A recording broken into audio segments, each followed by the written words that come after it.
Kita sekarang dekat eutrophication. Dekat eutrophication ni cikgu nak kamu tuliskan apa-apa berkaitan tentang eutrophication yang kamu ingat. Okay. So Aliyah kata diingat tentang level of BOD. Okay, memang ada. Arif kata nutrient content, betul. Okay, memang ada. Phytoplankton ni kurang sikit. Syazri habis dia keluar semua. Syazri tulis, the use of fertilizer will increase the concentration of sulfate and nitrogen ion in the river. This causes the population of algae in the river to increase. Level of BOD increase. Level of BOD ni dia indicate the water pollution. So bila semua tu berlaku, water pollution akan increase. Therefore level of BOD increase jugalah. Kalau kamu tengok dekat lokasi Y ni, dia dah jauh daripada agriculture, dan location Z ni lagi jauh lah daripada kawasan agriculture ni.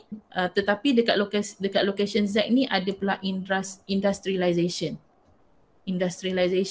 near the river. Bila ada industrialization near the river, apa yang kamu terfikir sebenarnya? Kenapa dia nak ada kilang dekat dengan sungai? Senang nak buang bahan-bahan tercemar kat sungai ke? Kenapa nuclear reactor yang Ali dengan Is cerita pasal nuclear reactor tu, kenapa nak dekat dengan laut? To cool down the kilang, water cooling system. Okay, dia tak betul-betul sampai lagi tu. Tapi dia betul lah nak cool down, water cooling system tu betul. Okay, all this sebenarnya berkait dengan electric generator. Okay, so kalau cikgu nak katakan mostly benda ni, kalau dia dekat dengan river, dia berkait dengan generator. Nak make sure dia boleh hidupkan elektrik pada kilang tu dalam kadar yang ekonomi lah, macam tu. Bila ada pergerakan turbine tu, so dia akan menyebabkan dynamo kat situ, dia akan hidupkan elektrik. So benda tu kena sentiasa bergerak. Dia digerakkan biasanya oleh steam. Dari segi environment dia lebih selamat lah oleh steam. Okay. Sama ada dia guna fossil fuel ataupun dia guna nuklear, dua-dua pun dia akan gunakan untuk tingkatkan temperature untuk jadikan water kepada steam. So steam tu nanti kan steam digerak lagi laju kan, so steam tu dia akan gerakkan generator. Jadi elektrik boleh supply to the factory lah, daripada mechanical energy to the electrical energy. Tetapi gunanya kenapa dia dudukkan dekat tepi laut ataupun tepi sungai ni, sebab dia nak coolkan balik steam tu. So bila steam tu dia dah gerakkan generator, so steam tu dia akan pergi satu tempat, dia akan coolkan, so steam tu akan jatuh balik jadi water, so dia akan pusing balik semula dalam satu sistem dia tu, dia pusing balik, naik balik jadi steam, gerakkan balik, dia turunkan balik. So dia ada satu part of the dalam reaktor tu, dia kena ada satu cooling system. Macam yang Syazri kata lah, cooling system tu untuk turunkan balik steam tu, turun, so dia akan recycle balik semula steam tu, so over and over again. So kegunaannya dekat situ, bila dia nak cooling system tu, dia kena ada jumlah air yang banyak lah. So untuk dia nak dapatkan jimat kan dia gunakanlah air sungai dengan air laut. That's why kenapa kilang tu kalau dia duduk dekat dengan laut, dia sebenarnya dia adalah dia orang yang buat kilang tu, dia lebih memikirkan ekonomik lah. Nanti ada efek lah sebab air yang panas tu yang digunakan untuk nak turunkan temperature steam tu, dia akan buang ke laut kan. So dia ambil balik air yang sejuk. So kat situ dia akan ada efek sikit lah kepada population of organism yang ada dekat river ataupun dekat sea tu. Okay, so kita pergi pada kita punya cerita kita nak sampaikan kat sini adalah mengenai apa yang berlaku pada location X, Y dengan Z bergantung kepada human activity yang ada dekat kawasan situ yang near to the river. So yang pertama, based on diagram 7.2, what happened to the population of algae in the location Z? So jawapan dia, so dekat location Z ni, dia dah tuang, dia bukan tuang. Dia sebenarnya fertilizer tu dia guna kat sini. Okay, tapi bila hujan, fertilizer tu dia boleh leach out, dia boleh keluar daripada soil tu sebab dibawa oleh aliran hujan dan boleh masuk ke dalam sungai. Okay, dia yang ini untuk some of agriculture yang dia tak limitkan penggunaan fertilizer. Maksudnya dia guna excessive lah. Dia mesti ada perkataan excessive fertilizer. So bila dia leach out kat situ, dia akan menyebabkan pertumbuhan algae. So what happen the population of algae in location X? So jawapan dia increases. Algae ni dia dapat nutrien lah sebab fertilizer tu kan nutrien. So algae ni dia akan increase. So walaupun kamu nampak sungai ni bergerak, tapi kebanyakan sungai dia pergerakan dia adalah slow. Kecuali yang kita tahu sekarang ni banjir lah. So sungai dia akan bergerak laju, tapi most of the time sungai ni dia bergerak dengan perlahan dan ada certain tempat dekat bahagian sungai ni dia stagnan lah. Dia tidak flow. Dia flow tu dekat kawasan-kawasan yang macam tu kan. Dia ada kawasan tertentu yang stagnan. So kawasan yang stagnan nanti dia akan menyebabkan algae akan tumbuh lah.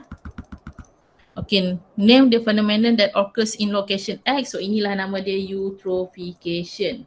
Okay, bila ada pertumbuhan algae rapidly, so we call this as eutrophication. Algae ni dia bukan plant ya. Algae ni kalau kamu tengok balik pada kingdom, kita belajar sebelum ni, algae ni dia ada kumpulan dia sendiri. Kenapa dia ada kumpulan sendiri? Dia macam bakteria. Tapi dia bukan bakteria sebab dia ada chloroplast. Dan dia bukan plant sebab dia tidak ada leaves, dia tidak ada stem, dia tidak ada flower macam plant yang sebenar lah. So dia bukan plant dan dia bukan animal dan dia bukan bakteria. Dia ada satu kumpulan lain untuk algae ni. Dia menghampiri dengan bakteria tetapi dia ada chloroplast. Okay, dia tanya soalan kat sini. Explain how the phenomenon in 7A2 affect the population of fish in the river. Okay, so tangkap dulu soalan. Okay, population of fish ya kat sini ya. Apakah kesan dia? Population of fish dekat kawasan X increase or decrease? Decrease. Decrease ya. Okay, decrease. Okay, explain how. This is because baru bagi tahu sebabnya. So kita akan cerita pasal eutrophication ni daripada mula lah. Okay, untuk eutrophication yang pertama ada excessive fertilizer. Okay, yang kedua apa? Algae tumbuh. Okay, kalau dulu dipanggil algal bloom tau. Pertumbuhan algae yang macam tiba-tiba je. Tiba-tiba ada algae banyak dekat situ. Tapi Cikgu Ching tengok dekat dalam buku kamu dia tak ada dah perkataan algal bloom tu, tapi kita guna dalam textbook lah, rapid growth of algae. Okay, point seterusnya. Block of sunlight.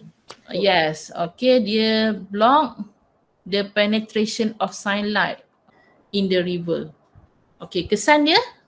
Okay, ni point ni memang dia ikut turutan ya. Maksudnya kamu tak boleh yang bawah naik atas, dia memang dia flow of point dia tu memang macam tu. Lepas tu low oxygen rate dekat ada satu lagi point kat atas lagi. Okay, selain pada sebelum low oxygen tu. Okay, yes, okay, dia akan causes the aquatic plant, dia akan menyebabkan the rate of photosynthesis of aquatic plant decreases. Okay, so bila block the sunlight, aquatic plant cannot carry out photosynthesis. Okay, selepas aquatic plant cannot carry out photosynthesis, apa yang berlaku? Okay, low level of dissolved oxygen. Okay, ni betul ya.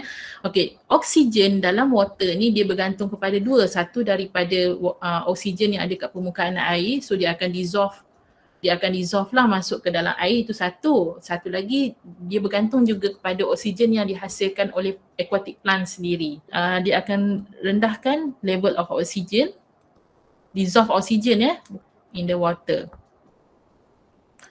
Okay, so after that bila dissolve oxygen decrease, belum lagi ada lagi sebelum tu. BOD ni dia last sekali. Hampir Ikan yang hujung mati. lah. Apa dia? Ikan mati. Yes, okay. Aquatic plant and aquatic animal die. Okay, ni semua dia punya turutan dia. Sebelum terjadinya water pollution, dia punya cerita dia macam ni. Okay, lepas tu apa yang berlaku selepas organism mati? Apa proses yang berlaku selepas tu? Decompose. Decomposition. Yes, okay. Dia akan meningkatkan, dia akan increase the bacteria decomposer. Okay, increase the rate of decomposition of bacteria decomposer So ni memang kalau masuk essay ni dia memang confirm kalau kamu jawab memang boleh dapat 10 markah sebab memang cerita dia tu step by step. Sikit dia berlaku. Bila berlaku decomposition ni, penguraian tumbuhan dan juga animal yang telah mati ni, bila berlaku decomposition ni, dia akan menggunakan oksigen yang ada dekat sekeliling. Proses decomposition ni dia akan gunakan oksigen yang ada, dissolve oksigen yang ada. Pada masa yang sama, plant and aquatic animalculae ni, bakteria decomposer ni dia jadi lagi banyak sebab makanan dia banyak. Sebab dia punya makanan dia adalah benda-benda yang telah mati. Jadi bakteria decomposer ni pun akan increase proses ataupun the rate of decomposition process pun akan jadi increase. Dua-dua akan jadi increase. So kat sini ada 2 point ni. Okay, dekat 7 ni bakteria decomposer increase. So kat sini ni adalah point ke-8. Boleh pecahkan lagi tu. Okay, nombor 9. Yang ni bila rate of decomposition process increase, bakteria decomposer pun increase. Masa ni barulah yang point BOD tadi tu. Barulah kita katakan BOD increase. Okay, sebab oksigen dah sangat-sangat depleted. Dah sangat-sangat kurang dah pada waktu ni. Dia digunakan oleh bakteria tu sebagai respiration. Digunakan oleh bakteria decomposer tu juga untuk menguraikan makanan dia. Jadi kat sinilah biochemical oxygen demand increase. Dan pada waktu ni juga kita katakan water pollution increase. Dia tanya kenapa population of fish decreases. Sebenarnya daripada excessive fertilizer, dia akan cause rapid growth of algae. So dia akan block the penetration of sunlight and the aquatic plant cannot carry out photosynthesis. Dia akan kurangkan, dia akan reduce the dissolved oxygen content, then population of fish decreases. Barulah jawapannya ni ada. Dekat textbook kamu ni, ni memang ada lah, cikgu dah siap carikan. Memang ada tapi cikgu dah ringkaskan kat situ. Sama je. Tapi ini kita dah ringkaskan dalam bentuk point-point. Yang ni cikgu pergi panjang sikit sebab cikgu topik ni memang sangat popular.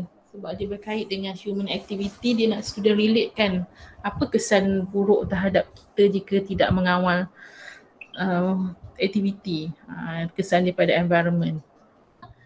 So simpan soalan ni, kamu anggaplah soalan ni mungkin keluar dalam kamu punya essay. Okay, so kita teruskan kepada soalan yang apa yang berlaku di lokasi Y. So lokasi Y ni adalah yang dekat tengah-tengah kat sini dah tak ada agriculture. So dia dah jauh daripada kawasan yang ada excessive fertilizer tadi tu. So kita assume kat sini sungai dah semakin pulih lah. Okay, explain the changes. Ni, tapi kesilapan kat sini, the changes of organism. Dia tak nyatakan organism yang mana. Jadi kamu yang kena specify the organism. Okay, changes of organism population at location Y. So location Y tidak ada pencemaran. Tetapi organism yang mana? So kita ada 2 jenis organism yang di-highlightkan dekat dalam graf ni. Okay, organism dia fish dan juga algae. Okay, fish dengan algae ni dia punya population dia berlawanan lah. So dekat location Y, population of fish increase. Okay, increase. Population of algae decreases. Decrease. Okay. So kat situ hati-hati population of, walaupun dia tanya changes of organism population, tetapi sebabkan population of organism tu tak sama. Ada yang tinggi, ada yang rendah, jadi kamu kena spesifikkan sendiri organism apa. So bagi tahulah sebabnya. Okay, sebabkan no excess fertilizer. Okay, so algae tadi decrease, content of oxygen semakin naik dan population of fish increase, so BOD decrease. Okay. Okay, ni yang kita cerita pasal factory yang ada dekat dengan sungai ataupun dekat dengan laut Okay, dia akan lepaskan hot water ni tadi sebab dia nak gerakkan turbine tadi untuk dia nak jadikan sebagai electric generator dia lah. Okay, so benda ni dia akan causing the dissolved oxygen content at the location to decrease. Benda ni memang dia punya satu statement tau. Maksudnya kalau air tu panas, automatically dia punya oksigen dia akan berkurangan. Sebab dia sebenarnya ada kait dengan particle movement lah. So kalau kamu masih ingat lagi ada cerita pasal asas dalam fizik, kalau tak salah cikgu lah macam tu kan. Kalau movement ni kalau dalam keadaan dia punya temperature tinggi, partikel dia akan bergerak lebih laju. So pada waktu tu kalau dalam air sekalipun ada oksigen kan. So bila air tu kita panaskan, so oksigen tu akan gerak laju, jadi lebih banyak oksigen akan dilepaskan ke udara. Jadi dengan air yang panas ni automatically the dissolved oxygen content in the water akan decrease. Okay, predict how this situation affect the population of fish. Okay, cerita yang ni dulu. Apa-apa tangkap soalan dia dulu. Pesan dia apa? Population of fish decreases. Okay, decrease. Okay, baru bagi tahu sebab ya. Dia nak kamu kaitkan, kamu fahamlah sebenarnya apa yang sensitive to temperature yang ada pada fish tapi dia sensitive to temperature. Organism ni apa yang sensitive to temperature? Enzyme. Yes. Okay, enzyme lah sebenarnya. Dia nak kamu relatekan dengan enzyme. Respiratory enzyme. Okay. Saya jawab thermal pollution. Thermal pollution ni boleh. Okay, so kita nak kaitkan, boleh juga kamu masukkan point dia. Nanti kita masukkan kemudian ya. Okay, kita cerita dulu population of fish decreases. Okay, bagi tahu this is because hot temperature ni dia akan causes temperature of water to increase. Okay, yang itu dia satu point ya, maksudnya kamu faham bila hot water dibuang tu dia akan menyebabkan temperature of river water tu dia akan increase lah. Increase, okay, so dia akan causes respiratory enzyme of fish. Apa dia? Denature. Denature. Jangan jaga respiratory enzyme die. Enzyme dia denature. Dia sebenarnya nak kamu kaitkan yang tu sebenarnya tu. Okey, tak apa, nanti kita cerita. Point lain pun kita boleh terima, tapi ni kita nak katakan sebenarnya soalan ni nak tackle lah kamu tentang apa. Dia nak tackle temperature tu dia relate dengan enzyme. Okay, the causes respiratory enzyme of fish denature. So the fish cannot carry out respiration, the fish die. Okay. Okay, so boleh juga kamu tambahkan poin-poin lain. This lead to the thermal pollution. Okay, macam Alisa tulis ya, thermal pollution pun boleh kita masukkan sebab kamu tahu dia berkait tu. Benda ni dipanggil thermal pollution ni. Biasanya thermal pollution ni memang disebabkan oleh factory near the river. Sebab factory near the river ni bukan sebab dia nak buang bahan kotoran dekat river tu, bukan. Dia memang nak gunakan air river untuk cooling system. Yang itu legal lah. Memang boleh. Tapi yang buang kotoran dekat dalam water tu tak boleh lah, itu illegal. Sebab dia orang kena dispose bahan-bahan buangan tu dengan cara yang betul lah, in a proper way. Tapi untuk gunakan sebagai cooling system memang legal. Okay, so dia ada lagi tambahan point lain. Food web disrupted boleh lah. Food web tapi yang ni jawapan tadi Food web disrupted. Okay, phytoplankton mati. Itu betul. Tadi ada cerita pasal phytoplankton kan? Betul. Dia boleh menyebabkan phytoplankton mati, jadi makanan ikan tu dah tak ada. Jadi ikan tu ramai jawab dia pindah ke tempat lain sebab dia temperature tu not suitable lah, dia tak suka dengan temperature tu. Dia pergi ke tempat lain, boleh jugalah. So itu antara yang kamu kata kenapa population tu decrease sebabkan the fish migrate. Cikgu terima, tapi ini cikgu tak 100% dalam SPM dia terima atau tidak. Tapi dia memang make sense lah. Sebab kita benda hidup kan, dan dia boleh bergerak. Bila dia tak suka satu benda tu dia lari lah. Sebenarnya benda tu make sense je, tapi cikgu tak tahu kalau dia tak nak kamu ambil point ni. Okay, ada satu lagi ni. Apa dia? Oh, dekat dalam textbook Kalau kamu baca textbook, bahagian thermal pollution dia ada bagi tahulah. Dia akan menyebabkan penetasan, hatchery of the fish egg akan jadi lebih cepat, lebih awal. ataupun dia jadi fail to hatch. Jadi tak ada population ikan tu, dia tak ada dia tak ada offspring. Ini adalah kita cover terus pasal soalan thermal pollution. So maybe nanti kalau sampai SPM kita dah tak cover lah bahagian ni, sebab kita dah cover sekarang thermal pollution, eutrophication kita dah cover. So benda ni kamu save terus sampai SPM nanti. Nanti kita banyak lagi benda kita tak cover. Cikgu risau juga sebab kita tak cover lagi bahagian inheritance. Benda yang kita dah cover start from the yang cuti ni sampai SPM tu kita tak akan ulang lagi lah. Okay. So seterusnya, yang tadi tu cikgu memang slow sikit sebab cikgu topik ni memang cikgu nak tekankan. Kita pergi pada soalan nombor 8. Yang ni cikgu tak pergi lama sebab kita dah bincang sebelum trial hari tu. Cuma cikgu nak betulkan sikit. So ini adalah the nephron. Diagram show the nephron structure in human kidney. So memang yang ini adalah berkaitan dengan kidney ataupun spesifiknya dia nak kaitkan dengan osmoregulation. The regulation of water content in our body. So dia punya osmoregulation ni selalunya dia akan berkait dengan urine production. Dan soalan kat sini ditanya, based on diagram 8, state the part of nephron that respond to the presence of hormone involved in the osmoregulation. Nama hormon dia apa? Walaupun dia tak tanya kat sini, nama hormon dia apa? ADH cikgu. ADH, yes. Memang ADH je lah kalau berkaitan dengan nephron ni. So jawapan kat sini kat mana berlakunya osmoregulation dekat distal convoluted tubule. Terangkan, cikgu tak nak terangkan secara panjang lebar. Dia kata explain the regulation process that occur in the nephron when an individual drink plenty of water in resting condition. Dia minum plenty of water, drink plenty of water. So ini adalah condition bila water intake increase. Blood osmotic pressure decrease.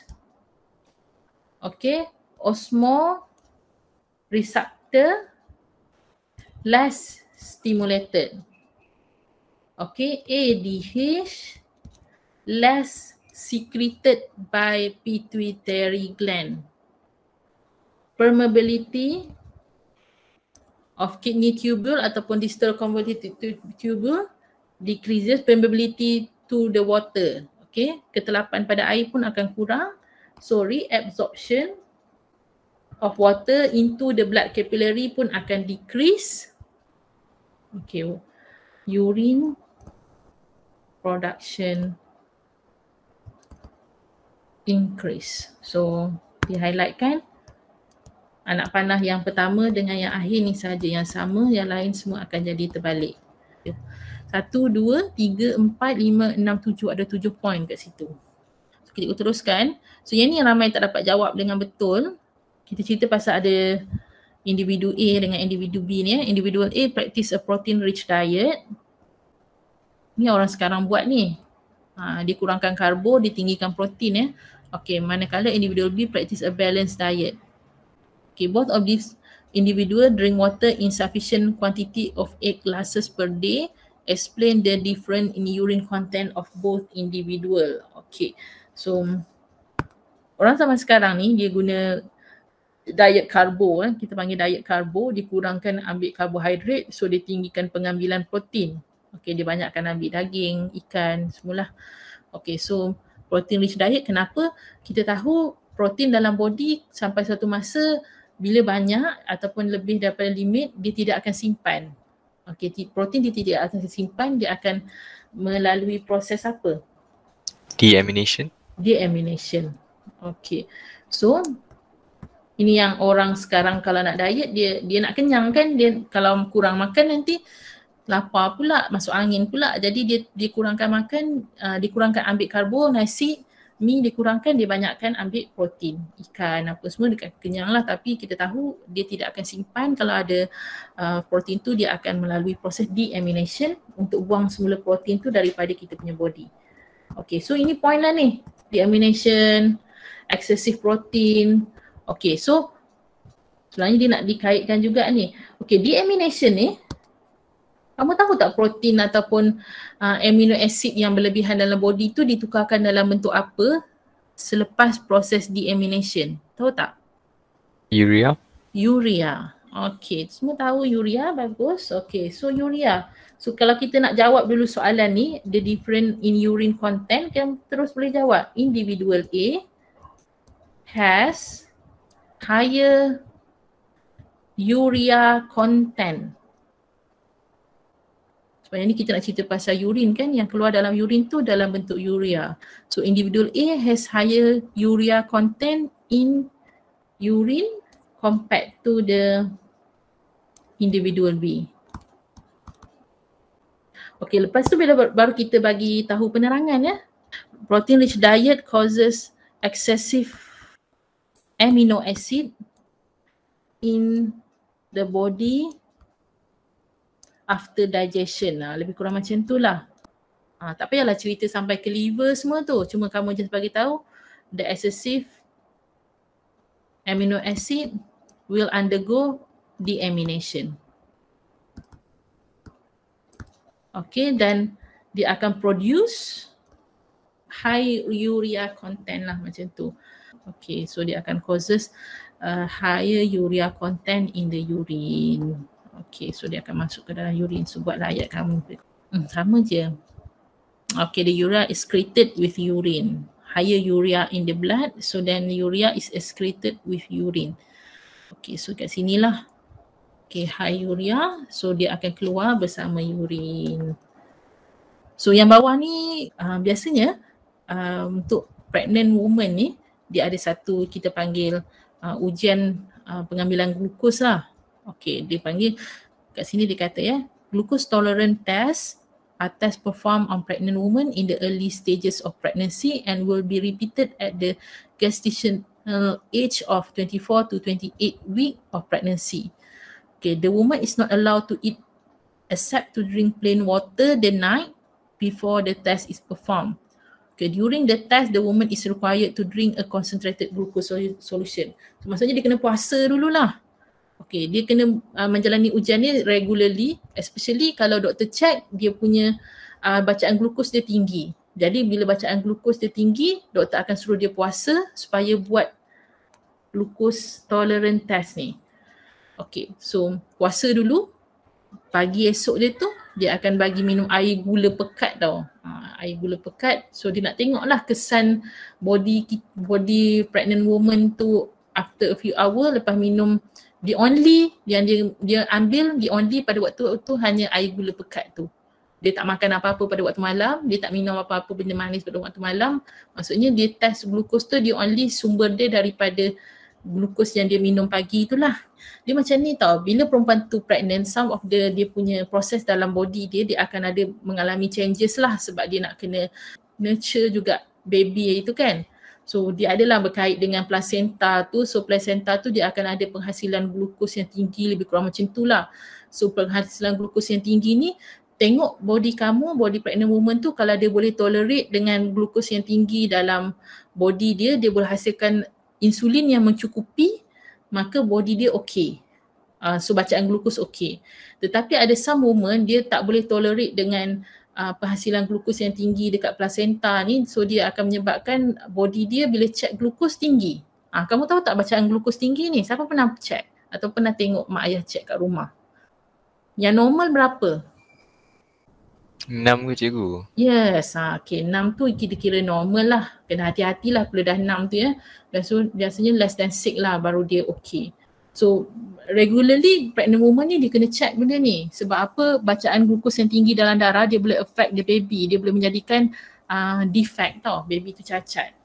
Yang tadi cikgu cerita tadi tu body dia mengalami perubahan. So placenta tu pun akan hasilkan glukos untuk baby. Jadi pankreas dia tak adapt, jadi insulin tu tak dapat dikeluarkan secukupnya untuk cover balik paras glukos dalam darah.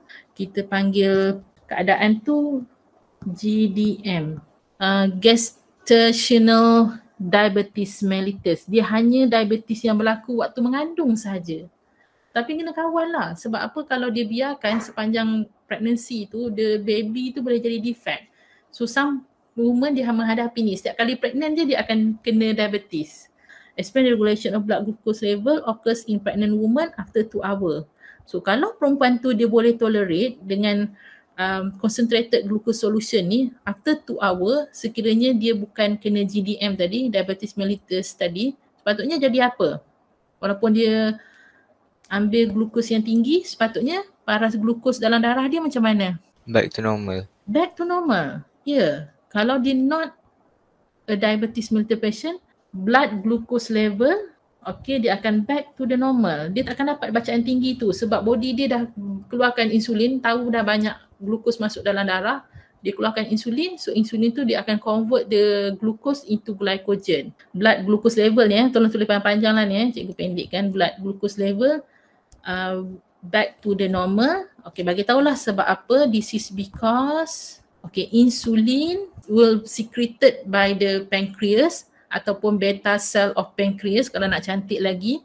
Okay, dan dia akan convert the glucose to the glycogen.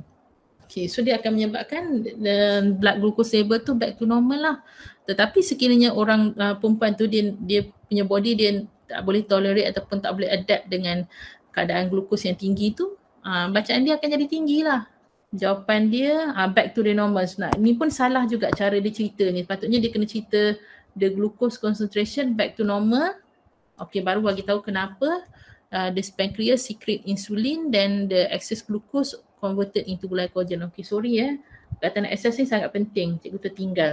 Glukos dia tak akan saja-saja convert into glycogen kecuali di dalam keadaan eksesif. So excess ni highlightkan juga excess. Okay, soalan 9 ni cikgu tengok, kalau cikgu personally lah, cikgu tak akan pilih soalan 9 lah sebab cikgu rasa benda ni dia sangat banyak fakta. Sebab dia yang ni kita panggil restricted. Macam dia punya fakta dia tu mesti wajib betul baru kamu boleh dapat markah. Dia berbeza dengan soalan nombor 10, dia lebih open tau. Dia punya fakta dia lebih open. Tapi yang telah pilih tu ada juga yang jawab yang bagus. Okay, so contohnya macam ni, ini apa Ini adalah X dengan Y dia tanya X ada spherical, ini adalah tracheal. Nama sistem ni adalah tracheal system respiratory system untuk insect. So dia punya adaptive characteristic that enable efficient respiratory gases exchange. Cikgu tunjuk je lah. Dia kena kamu bagi tahu dia punya karakteristik, lepas tu efek daripada karakteristik tu. So setiap satu point dia akan lead kepada penerangan lah. So large number of tracheal akan provide large total surface area for exchange of gases, for efficient exchange of gases. Okay, so tengok ni dia punya karakteristik dia, ini dia punya explanation dia. Okay, next, thin, to allow gases exchange occurs quickly. Okay, then dia mesti moist. Okay, sebab apa? To increase the diffusion. Kalau moist dia berkait dengan penyerapan increase the diffusion of rate of gas in and out of the cell. Soalan yang seterusnya ni, ini pasal his. Mungkin ada yang tak baca soalan, bila once dia dah tengok soalan tu, dah tengok ada respiratory system, dia dah tak tengok dah. Tapi kita kena bincang lah sebab kita tak tahu akan datang soalan ni dia akan keluar pada soalan yang wajib jawab. Jadi kamu kena tengok juga sikit. Ini dia boleh keluar dalam soalan section C ataupun dia boleh keluar dalam section A. Okay, kalau kita tengok kat sini, dia tunjukkan IPU Okay, so macam IPU ni tak cantik lah. Sebab kalau kita tengok kat sini, mostly dia atas dekat-dekat 200 dan 200 ke atas. So kebanyakannya dia duduk di antara unhealthy dengan very unhealthy. Okay, pada tahun 2019 kita dah tak ada dah pula HAZE sekarang ni. Dulu rajin ada HAZE. Kalau kamu ingat lah, kita ada cuti berapa kali kan sebabkan jerebu kan. Okay, macam mana kamu nak tackle soalan macam ni? Based on diagram 9.3, explain how this phenomenon reduce the efficiency in the function of human respiratory system. Perkara pertama, apa yang ada dalam HAZE tu? Content yang ada dalam HAZE, apa yang membentuk HAZE tu? Smoke lagi, small particle untuk dust. Okay, itu yang cikgu nak semua ada. Smoke, small particle, dust, carbon dioxide. Okay, so ini semua dapat markah Kamu bagi tahu apakah konten yang terdapat dalam haze tu, bagi markah, dan kemudian baru kita bagi tahu efek daripada semua bahan-bahan yang ada dalam haze tadi tu. Apa kait smoke dengan kamu punya respiratory system? Kita pergi pada smoke dulu.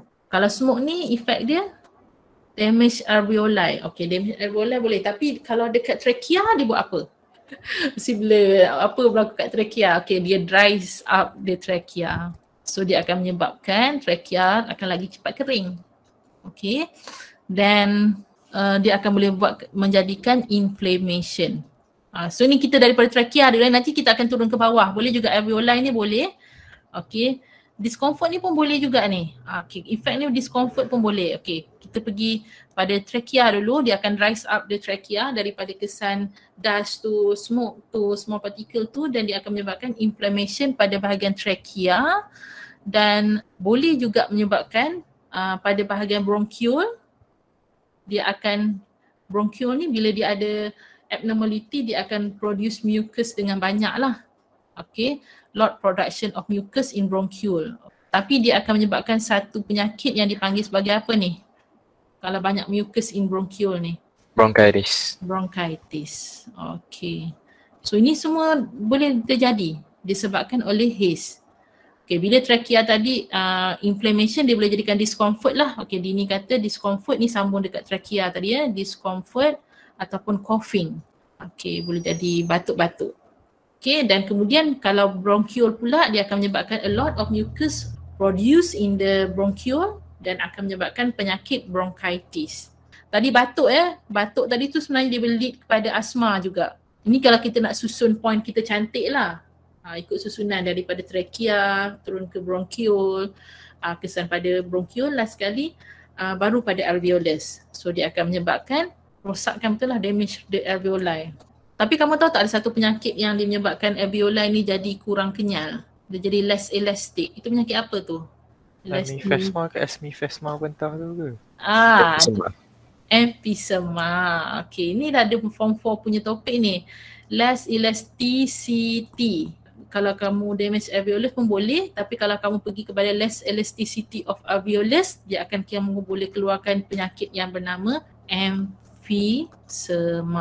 So emphysema ni bukan setakat haze ya, kalau perokok pun dia boleh kena emphysema lah, sebabkan smoke tu dia ambil sigaret tu konten dan sigaret tu dia boleh juga akan menyebabkan the elasticity of the alveolus tu akan jadi reduce, kurang pengambilan oksigen lah. Tu penyakitnya dipanggil sebagai emphysema. Less gases exchange, difficulty in breathing. So itulah antara poin-poin dia. So dekat sini berapa markah? 6 je Kat sayang benda ni sebenarnya soalan ni kamu boleh pilih tetapi dan boleh buat dapat banyak markah, tapi sebabkan dia hanya 6 je, jadi kita carilah soalan yang kita boleh dapatkan lebih banyak markah seperti soalan nombor 10. Okay yang ini takut sangat cikgu ni. Kenapa cikgu takut? Inilah soalan yang keluar SPM 2019. Masa cikgu tengok soalan ni, takutlah, cikgu haraplah jangan ramai yang pilih. Rupanya 1/3 kelas kamu pilih soalan ni, tapi tak apa. Ada juga jawab yang bagus. So kat sini 10 markah. Masalah dekat dalam soalan ni, dia bukan nak compare karakteristik tau. Dia nak compare the breathing mechanism. Jadi bila kamu compare dari segi karakteristik dia, banyak yang tak boleh terima. Dia kena compare the mechanism tu. Tu yang jadi masalah tu. Okay, so kalau cikgu tunjukkan terus dia punya jawapan dia kat sini. Okay, compare and contrast the breathing mechanism for the fish and amphibian correctly. Kalau compare, dia mesti ada similarity dan juga differences So kamu anggaplah similarity tu kamu ambil dalam 3 hingga 4 markah. Differences tu yang lebihan markah dia lah. So cari apa-apa similarity yang kamu boleh dapatkan 3 hingga 4 markah macam tu. So kat sini kita tengoklah dua-dua menjalani inhalation and exhalation. Okay, boleh tengoklah nanti dia punya persamaan dia, karakteristik dia hampir sama, thin, moist, large surface area. Okay, differences dia kena compare satu persatu dia punya mekanisme tu. Okay, bila yang fish ni mouth open, yang ini mouth and glottis close. So dia nak comparekan sebelah-sebelah macam tu, macam complicated sikit lah. So the floor of buccal cavity lowered, tapi yang ni the buccal pharyngeal floor is lowered. Okay, comparison yang kedua, water akan masuk, water contain dissolved oxygen enter the mouth, tapi yang ni air enter the buccal pharyngeal cavity through the nostril. Okay, next, mouth closed, buccal cavity rises. Okay, yang ini pula cerita dia lain. Okay, glottis open, glottis ni sambungan antara dia punya mouth dia tu nak pergi ke lung ya. Glottis open, nostril, lubang hidung dia tertutup, the floor of buccal pharyngeal cavity rise. Okay, so dia akan tolak lah nanti udara tu masuk ke dalam lung. Tingkatkan pressure lah kat sini. So water akan masuk through the gill, lamella, so ni kat sini air is pushed into the lung. Okay, sebab dia ditolakkan oleh tekanan ya daripada mouth tadi tu, yang ni tekanan daripada bahagian buccal pharyngeal cavity, so dia akan masuk ke dalam lung, yang ni dia akan masuk ke dalam gill. Okay, gases exchange berlaku dekat lamella and blood capillary. Yang this one pula gases exchange berlaku di antara alveoli ataupun skin ya, dengan blood capillary. Bila nak keluarkan pula udara, yang ini operculum muscle relax, yang ni lung akan contract. Okay, pressure dekat buccal cavity increase, kat sini abdominal pressure increase, so dia akan tolak lah udara keluar. Expel, yang this one daripada masuk ke operculum, through the operculum, yang this one expel from lung and nostril. So sangatlah berbahayanya soalan macam ni. Kalau tak ada comparison, it's okay. So bila dia compare satu persatu tu yang jadi problem. Kamu boleh buat dalam bentuk bukan table, tapi kamu kena ceritalah satu persatu. For fish, contohnya dia find yang this one. Okay, meanwhile for frog, yang this one. Okay, point seterusnya for fish, water flow out through the operculum opening. Untuk frog pula, air is expelled from lung and nostril. So dia macam satu. So untuk selamat dan elakkan kamu boleh senang hilang markah, bolehlah pilih soalan seperti yang soalan 10. Di mana soalan 10 ni ramai yang dapat hampir markah penuh lah So yang ni cikgu tak pergi lama sebabkan kita dah berkali-kali bincang pasal vaccination So yang ni tentang hepatitis B. So kamu pun kena ada vaksin juga hepatitis B. Dekat soalan sini, dia dah mudahkan kamu sebab dia ada dua bahagian soalan kat sini. Soalan pertama dia explain the result dulu So mudahlah, dia suruh terangkan je result blood test tu. Yang kedua baru discuss siapa yang perlukan immunization against hepatitis B, uraikan kamu punya the justification tu. So cikgu pergi laju je lah. So yang ni adalah yang pasal table penerangan table tu. Mr. K tak ada hepatitis B antigen, ni ada. Okay, so ceritalah nanti kamu baca lah yang ni cikgu tak. Sebab dia sangat mudah. Tapi cuma cara penerangan tu macam mana je. So yang perlukan vaccination adalah Mr. K dan ramai yang betul. Kecuali yang tak pilih soalan ni, kamu tolong baca Tolong try buat dan baca sebab soalan vaccination cikgu rasa boleh keluar sebab kita tengah hot issue tolong pasal vaccination ni, yang tak buat tolong buat. Soalan B ni pun rasa macam kita dah bincang juga, ada two defense mechanism, yang ni adalah second line. Okay, this one adalah third line. Dua-dua adalah menggunakan sebab dia defense mechanism dua-dua dia menggunakan white blood cell ataupun leukocyte. Tapi leukocyte ni kan umum. Untuk nak jawab ni, bila kamu jawab second line of defense, kamu dah dapat markah. Okay, third line of defense kamu dapat markah, tapi secara spesifiknya dia gunakan leukocyte yang mana satu. Okay, yang ni kita panggil proses apa ni? Proses yang second line ni proses apa? Okay, phagocytosis. Okay, phagocytosis pun leukocyte mana yang menjalani phagocytosis? Neutrophil. Okay, neutrophil dengan monocyte. Walaupun dua-dua menjalani phagocytosis, tapi nama dia jauh-jauh neutrophil, monocyte. Dia satu dia jenis granulocyte, satu lagi jenis agranulocyte. So, semua antara poin-poin kamu lah. Dan yang lain tu dari kita engulf dan sebagainya tu semua yang kamu biasa tahulah. Cuma kamu kena ni balik ya. Kamu kena tengok balik semula, ramai yang kata lysosom yang telah hydrolyze the enzyme ataupun yang telah digest the enzyme. Sebenarnya bukan lysosom. Sebenarnya apa? Lysozyme. Lysozyme. Jadi kamu kena keluarkan enzim dia tu. Lysosom secrete lysozyme. Yang ni yang ramai tak dapat jawab. So kamu keep on kata lysosom tu yang hydrolyze ataupun lysosom tu yang digest the enzyme. Tapi sebenarnya bukan lysosom. Dia sebenarnya adalah lysozyme, enzyme secreted by lysosome. Tentang third line ni pun cikgu tengok tak kemas juga jawapan kamu, third line of defense ni. Sebab apa? Ramai tak keluarkan nama dia. Semua sebut leukocyte. Geram tu cikgu. Apa nama white blood cell dia kat sini? Lymphocyte. Lymphocyte. Cikgu kata mana lah tak keluar kata lymphocyte ni. Lepas tanda satu jawapan cantik dah. Cuma cikgu nak kamu semua dah automatik tahu je. Bila antibody je, white blood cell yang keluar antibody ni adalah lymphocyte. So lymphocyte ni yang dia akan produce antibody. So antibody ni dia akan attach ataupun dia akan bind to the pathogen. Cumanya dalam skema jawapan sebenarnya dia tulis kat sini agglutination ya dalam skema jawapan, tapi kamu nampak ni proses apa? Apa tindakan antibody kita study balik? Action of antibody, satu agglutination. Opsonization. Okay, opsonization. Apa lagi? Neutralization. Precipitation. Lysis. Okay. So ada 5 ya. So kalau kamu nampak ni yang mana satu? Opsonine. Tak. Neutralization aja. Orang lain? Cuba agak-agak. Agglutination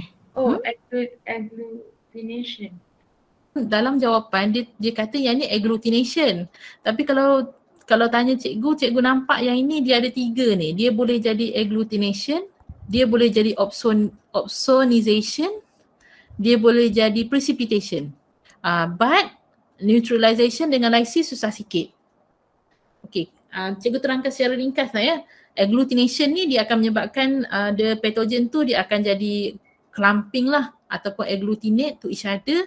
So dia akan menyebabkan dia jadi inactive dan mudah untuk monocyte ni pula akan serang lah ataupun dia akan engulf dan disintegrate. Okay, so yang ini agglutination memang boleh nampak lah sebab dia menyebabkan yang ni dia macam clumping ya. Okay, masa yang sama mungkin juga dia ni opsonization. Opsonization ni apa dia? Ingat lagi tak? Is it dia jadikan pathogen tu as a marker? Yes. Yes, dia jadi marker. So macam before this, sebelum adanya antibody tu, phagocyte ni susah nak nampak pathogen tu. Tetapi bila antibody tu dia datang kat situ, dia jadi marker. Lagi senang dia nak detect dengan dia nak attack. Okay, the pathogen tu. So dia jadi marker. So cikgu nampak ini macam marker ni. Macam nak jadi opsonization juga. Macam jadi marker sebab dia duduk keliling ya. Macam ya. Okay. Macam boleh juga opsonization, that's why cikgu terima jawapan Adil tu. Dan precipitation ni dia akan menjadikan daripada soluble dia akan jadi insoluble lah. Lebih mudah untuk sama juga phagocyte untuk attack. Untuk detect and attack. So precipitation ni pun macam ya.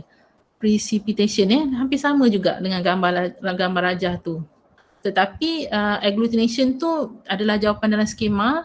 Tapi tak salah juga jika kamu jawab opsonization dengan precipitation sebab dia hampir nak menyamai juga tindakan tu. Cuma neutralization tak boleh ya. Neutralization ni dia pathogen ni dia keluarkan toksin.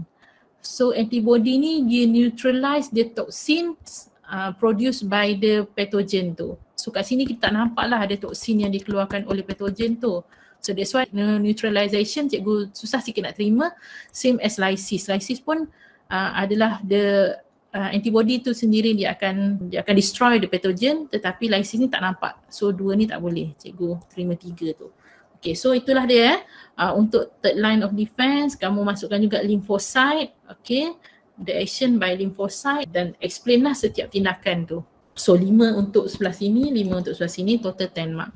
Okay, last sekali soalan yang semua orang mesti jawab. Fish ni Okay, the same species, Salmonella. Satu lagi dia genetically modified.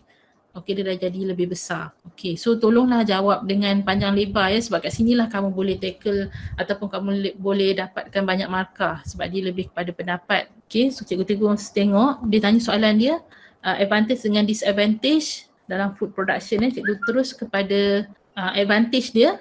Okay, dia overcome the food shortage. Okay, reduce cost, increase nutritional value. Okay, ramai yang jawab dekat nutritional value ni decrease, tapi cikgu tak galakkan jawab yang dekat sini nutritional value decrease. Sebab biasanya benda yang genetically modified ni dia akan claim, dia akan kata nutritional value increase. Jadi nutritional value increase ni duduk dekat advantage ya. Dan at the same time bila dia dah jadi penghasilan lebih mudah sebab dia lebih besar, jadi the price akan jadi cheaper, easily available to the increased production of organism P. Okay, disadvantage. Okay, endangered natural species. So boleh compare dengan jawapan kamu. Okay, argument between issue, certain issue lah. Okay, resistant to the same type of diseases. Sebab yang ni maybe dia gunakan clone ya, cloning teknik. So dia akan menyebabkan resistant to disease ataupun if the new disease appear, all will be affected or destroyed. Ataupun kita maybe akan berhadapan dengan unprecedented disease. Disease yang tak pernah dapat sebelum ni. Alang-alang dah keluar yang ini tentang disease ni kan. Kamu tahu tak sebenarnya kalau kamu ambil ubat-ubatan, medicine dekat farmasi ni, sebenarnya kamu tak boleh buang kat dalam sinki rumah ke apa, tak boleh. Antibiotik ke sebenarnya kamu tak boleh buang dekat sinki. Sebenarnya kamu kena hantar dekat tempat yang ada macam farmasi yang ada dispose certain drug ataupun certain antibiotik lah, dia tak boleh buang suka hati. Tapi semua orang biasanya dia buang lah. Sebab kita tengok masuk antibiotik ataupun ubat tu dia satu dia senang larut ataupun dia sendiri dalam bentuk liquid kan. Tapi sebenarnya tak boleh medicine ni seboleh-bolehnya sekiranya kamu sangat-sangat prihatin, kamu kumpulkan dan kamu akan hantar balik dekat farmasi yang ada bahagian dispose ya, dispose medicine. Sebab apa? Kenapa medicine dengan antibiotik yang kamu ambil ni kalau ada lebih, kamu tak boleh buang dekat dalam kamu punya sinki. Boleh cause mutation ke cikgu? Dia boleh cause mutation. So dia akan menyebabkan bila kita antibiotik ni kan biasanya untuk kita punya certain disease lah. So bila kamu letak dekat dalam sistem perairan lah, kita punya pipe sistem semua tu kan. So kat situ kan ada banyak bakteria juga. Jadi bila dia keep on dapat antibiotik ni, dia akan jadi makin resistant lah. Dia akan menyebabkan mutation dan dia makin resistant kepada ubat-ubatan tersebut. So kita tak nak benda tu kan, hari tu kita ada bincangkan bila kita guna sesuatu tu lebih banyak, so dia akan jadi sometimes dia akan jadi mutate dan dia akan jadi lebih more resistant kepada antibiotik tu lah ataupun bahan yang kita gunakan tu. Jadi itu antara satu sebab kita nak kawal daripada the bakteria tu jadi mutate. Jadi kita sepatutnya tidak bolehlah buang sesuka hati.